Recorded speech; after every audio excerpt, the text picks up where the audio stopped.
అనంతపురం పుట్టపర్తిలో air craft project రావడంపై మీకు ఎలా అనిపిస్తుంది? చాలా ఆనందంగా ఉందండి. ఎందుకంటే నిరుద్యోగ యువతకి ఒక బాసటగా నిలుస్తుంది. రాయలసీమలో నిరుద్యోగులకి 1,00,000 ఉద్యోగాలు ఉపాధి కల్పన కలుగుతుంది. అలాగే మరి గత ప్రభుత్వంలో బూమ్ బూమ్ బీర్ బ్రాండ్ కి అంబాసిడర్ జగన్మోహన్ రెడ్డి అయితే, ఈ ప్రభుత్వంలో రాయలసీమలో రాయల్ ఎన్ఫీల్డ్ అలాగే ఫైటర్ జెట్ పుట్టపర్తిలో సంస్థని పరిశ్రమను తీసుకురావడంలో బ్రాండ్ అంబాసిడర్ నారా చంద్రబాబు నాయుడు గారు. చాలా ఆనందంగా ఉందండి. ఎందుకంటే రాష్ట్రంలో ఉన్న ప్రజలు ఈ సంస్థలు రావడం వల్ల వాళ్ళ పిల్లలకు ఉద్యోగ భవిష్యత్తు కలుగుతుంది. అలాగే ఆర్థికంగా ఎదుగుతాము. మరి అలాగే రాయలసీమని ఒకప్పుడు రాళ్లసీమ అని చెప్పుకునే వాళ్ళు ఈ రోజు రాయలసీమని రాయలసీమ అని చెప్పుకోవడంలో సక్సెస్ అయిందని మేము అనుకుంటున్నాం. రాయలసీమలో పెట్టుబడులు రావడం వల్ల ఎంతో మంది నిరుద్యోగ యువతకి ఉపాధి అవకాశాలు కలుగుతాయి. ఆ ఉపాధి అవకాశాలు కలగడం వల్ల తల్లిదండ్రుల పైన భారం కూడా తగ్గుతుంది. అలాగే ఫైటర్ జెట్ అనే పరిశ్రమ రావడంతో ఎంతో మంది ఉద్యోగ అవకాశాలు కలుగుతాయి. చాలా సంతోషంగా ఉంది, చాలా ఆనందంగా ఉంది. ఇప్పుడు చూడండి, పుట్టపర్తిలో తీసుకొస్తున్నారు 300 చిల్లర ఎకరాల్లో. అది వైఎస్ రాజశేఖర రెడ్డి కూడా ఆ ఏరియా ముఖ్యమంత్రులు ఎంతమంది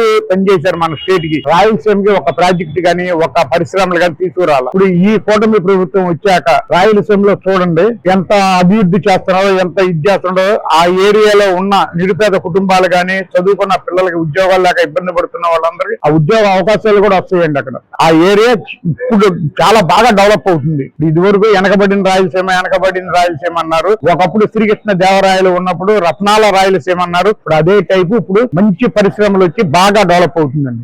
వైజాగ్ డేటా సెంటర్ గానీ, ఇటు పుట్టపర్తి గానీ, ఈ బుల్లెట్ కంపెనీ గానీ తీసుకురావటం ఇక్కడ ఉన్న నిరుద్యోగులకి ఉద్యోగ అవకాశాలు చాలా వస్తాయండి. ఆ యువత చాలా ఆనందంగా, చాలా సంతోషంగా, ఉద్యోగ యువతకు కూడా మంచి ఉద్యోగాలు వచ్చి మంచి అవకాశాలు వచ్చే వాళ్ళ జీవనోపాధి కూడా బాగుంటుందండి. అది కాదు, కొంతమంది వైసీపీ మీరు తెచ్చుకున్న అప్పుడు చేసిన ఒప్పందాలు ఇప్పుడు కంపెనీలు వస్తున్నాయి, వీళ్ళు క్రెడిట్ చోరీ చేసింది కోడిగుడ్డు బొబ్బట్ల పనికి మాలిన మాటలు. ఎందుకంటే మన మంత్రి చెప్పాడు కదా, గుడివాడ అమర్నాథ్ బొబ్బట్లు కోడిగుడ్లు అని. అంటే వాళ్ళు ఏం తెచ్చారు, ఏం చేయలేదు. కంపెనీలు చేస్తుంటే గవర్నమెంట్ కేసులు ఏ రకంగా చూడాలంటే దరిద్రం ఉండా కొడుకులు, దరిద్రం ఆంధ్రప్రదేశ్ ని ఎదగకూడదు. వీళ్ళు చేసే పని ఎదగకుండా చేయాలని చేస్తున్నారు, అంతకంటే ఏమీ లేదు. అది కూటమి ప్రభుత్వం చేస్తుంది, వాళ్ళకి ఎక్కడ పేరు వస్తుంది అని చెప్పని వీళ్ళు కేసులు వేసి ఇట్లా చేస్తున్నారు. ఏం చేయాలి? బట్టల ప్రదేశ్ రోడ్లు కొట్టాలి సార్. పిచ్చోళ్ళని రాళ్లు పెట్టి కొడతారు కదా, అట్లా కొట్టాలి. మాకు చాలా ఆనందంగా ఉందండి. మేము స్వాగతిస్తున్నాం ఆ విషయంలో. అలాంటి కంపెనీలు అలాంటివి రాబట్టి ఎంతమందికో పిల్లలకు కూడా ఉద్యోగాలు అవి వస్తాయి.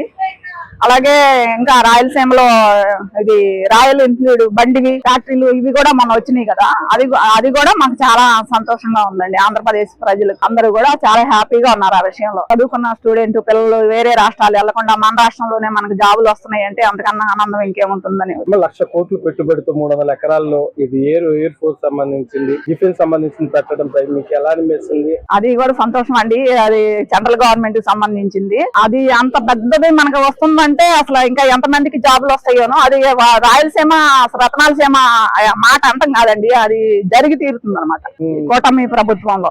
గవర్నమెంట్ వచ్చిన రాష్ట్రానికి పెట్టుబడులు రావడంపై మీకు ఎలా అనిపిస్తుంది? ఆనందంగా ఉందండి. అసలు ఆ పెట్టుబడులు ఆ విధంగా వస్తున్నాయి అంటే ఒకళ్ళని చూసి ఒకళ్ళు వస్తున్నాయి అంటే చాలా ఆనందంగా ఉంది. రాష్ట్ర ప్రజలందరూ కూడా చాలా సంతోషపడుతున్నారు. అంటే గవర్నమెంట్ వచ్చిన తర్వాత ఏ ఒక కంపెనీలో పెట్టుబడులు ఏం కావట్లేదని వైసీపీ మాట్లాడుతున్నారు. వాళ్ళేదో పేటీఎం బ్యాచ్ మాట్లాడిన మాటలు ఎవడు పట్టించుకుంటాడండి. కళ్ళు కనబడుతున్నాయి, చెవులు కనబడుతున్నాయి, అందరూ చూస్తున్నారండి. చక్కగా వస్తున్నాయండి. ఎక్కడెక్కడ కంపెనీలన్నీ కూడా ఎత్తుక్కుని మరీ వస్తున్నాయి. ఇప్పుడు వీళ్ళేమో కష్టపడి రాష్ట్రానికి కంపెనీలు తీసుకొస్తుంటే వీళ్ళేమో కోర్టులో కేసులు వేయటం ఏ రకంగా చూడాలంటే మరి మొన్న అట్లా రాయల్ ఎన్ఫీల్డ్ బండి వచ్చినప్పుడు కూడా కోర్టులో కేసు వేసాడు ఎవరు. మరి ఇప్పుడు మనకి ఏదైనా వస్తున్నాయి అంటే వద్దని చెప్పి కేసులు వేయటం అంటే బిడ్డల నోటికాడ కూడా తీసేయటమే కదండి, భవిష్యత్తు నాశనం చేయటమే కదా. ఇదైతే ఎవ్వరు ఎప్పుడు ఎలాంటి రాజకీయ నాయకుడైనా నేను ఆ కంపెనీ తెస్తానో లేకపోతే ఇంకోటి పెడతానో నాకు ఓటేయండి అని అడుగుతాడు. ఇదేం కారణం అర్థం కావట్లేదు. మేము వస్తాము లేకపోతే రపరప అంటాము, లేదంటే కంపెనీలు ఎత్తేయమని చెప్పి కోర్టులో వేస్తాము. ఇదంతా ఒక శాడిజం అండి. ఈ శాడిజాన్ని ఎంత తొందరగా వదిలించుకుంటే రాష్ట్రానికి అంత మంచిది. మళ్ళీ నేనే వస్తాను, మళ్ళీ పాదయాత్ర చేస్తాను, ముఖ్యమంత్రి అవుతాను, అది ఇదని మాట్లాడతాను. నీకు అసలు పాదయాత్ర చేసే హక్కు కూడా లేదు, ఆంధ్రాలో అడుగు పెట్టే హక్కు కూడా లేదు ఒక విధంగా చెప్పాలంటే. ఆ విధంగా మీరు అందరినీ అవమానిస్తున్నారు, ఆ విధంగా ప్రవర్తిస్తున్నారు కూడా. జనాలు స్వాగతిస్తారా అండి? మేము కోర్టులో వేసాము, కంపెనీ వచ్చింది వద్దా అంటుంటే జనాలు ఎవరైనా కూడా నిన్ను ఎవరు స్వాగతించరు కదా. అవన్నీ వాళ్ళు చెప్పుకోవటానికేనండి, అంతే తప్పించి ఆయన పాదయాత్ర లేదు, ఏమీ లేదు, ఆయన గెలిచేది లేదు. ఎందుకంటే గత ప్రభుత్వం చూసుకుంటే ఆ అభివృద్ధి పదంలో మేము 3 రాజధానులు నిర్మిస్తామని చెప్పేసి జనాల సొమ్ముని దోచుకోవటం తప్ప వేరేం చేయాలి. ఈ రోజు ఈ కూటమి ప్రభుత్వం వచ్చిన తర్వాత అభివృద్ధి ఏంటి, అభివృద్ధికి సంబంధించి 3 ప్రాంతాలు ఏ విధంగా అభివృద్ధి చేయాలనే దానికి ఉదాహరణ మనం చూసుకుంటేనేమో గూగుల్ డేటా సెంటర్ అటు ఉత్తరాంధ్రకి, ఇటు రాజధాని పరంగా చుట్టూ ఇక్కడ రాజధాని మధ్యస్థంగా చూసుకుంటేనేమో ఉత్తర కోస్తా జిల్లాలకి ఇక్కడ రాజధాని నిర్మిస్తున్నారు. అట్లాగే రాయలసీమ ప్రాంతాలకు వచ్చేపాటికి మనం చూస్తే క్యారియర్ గానీ, ఇవాళ చూస్తే ఏరోస్పేస్ టెక్నాలజీ సంబంధించి యుద్ధ విమానాలు కానీ ఎన్ని తీసుకొస్తుంటే 3 ప్రాంతాల అభివృద్ధి ఏంటి అనేది వీళ్ళు చేసి చూపిస్తూ ఈ యొక్క రాష్ట్ర అభివృద్ధిని ముందు తీసి పరుగులేస్తున్నారని మనం గంటభావంగా చెప్పుకోవచ్చు. సార్ 300 ఎకరాలు పైబడి 1,00,000 కోట్లు పైబడి పెట్టుబడి తీసుకురావడంపై ఏ విధంగా చూడాలంటారు? ఇది 1,00,000 కోట్లు పెట్టుబడి అనేది మనం ఆలోచించేదానికంటే ఇక్కడ మనకి యువతకి ఎన్ని ఉద్యోగాలు వస్తున్నాయి, ఎంత దీనికి యువతకి మన భవిష్యత్తు ఇవ్వగలుగుతున్నాము, అట్లాగే ముందు రాబోయే తరాలకి ఇది పటిష్టమైన నిర్మాణం అని మనం చెప్పొచ్చు. ఆ రత్నాల సేవకి అదనంగా ఇది ఒక రత్నం ఏడైందని మనం చెప్పుకోవచ్చు. కాబట్టి వైసీపీ అనేది ఒక చీడపురుగు. ఆ చీడపురుగు ఎంతసేపు చెక్కని నాశనం చేయటం, చెదపట్టడం, నాశనం చేసే పందాలోనే ఈ చీడపురుగు అనేది ఉంటది. ఎంతసేపు భవిష్యత్ తరాలకు ఉపయోగం, ఈ రాష్ట్రం యొక్క అభివృద్ధి అనేది వాళ్ళకి అనవసరం. ఎందుకు వాళ్ళ తరంలో ఏం చేశారని మనం చెప్పుకోవటానికి చీడపురుగు అనేది ఎక్కడున్న చీడపురుగు అభివృద్ధిని అడ్డుకోవటంలో వీళ్ళు ముందుంటారు. రాయలసీమ రతనాల సీమ అని అంటారు.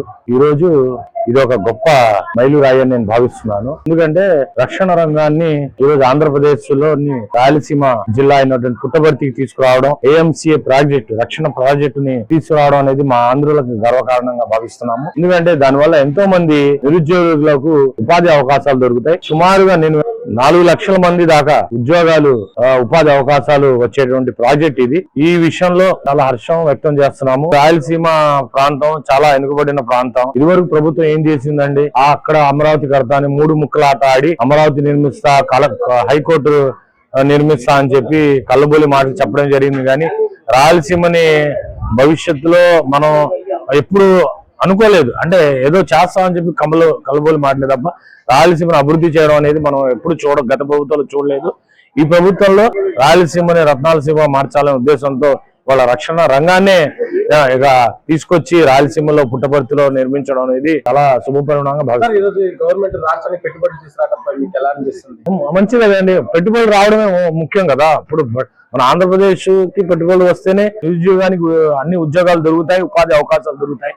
అందరూ కూడా ఉపాధి అవకాశాలు వస్తేనే అభివృద్ధి అవుతుంది, రాష్ట్ర ప్రభుత్వానికి ఆదాయం పెరుగుతుంది, అలాగే రాష్ట్రంలో ఉన్న ప్రజలందరూ సుఖ సంతోషాలతో ఉంటారు, అందరూ కూడా మంచి జీవితాన్ని అనుభవిస్తారు కదా. ప్రజలలో నుంచి విపరీతమైనటువంటి స్పందన మేము ఒకటే తెలియజేస్తున్నాము. ప్రభుత్వానికి ఏదో ఒక రకంగా ఇరకాటం పెట్టి అవమానాలు చేయాలి, దిగజారుడు రాజకీయాలు చేయడానికి వాళ్ళు ముందుకు వస్తున్నారు తప్ప వాళ్ళకి చిత్తశుద్ధి లేదని చెప్పి ఈ సందర్భంగా నేను తెలియజేస్తున్నాను. Please subscribe to Leo news for more videos.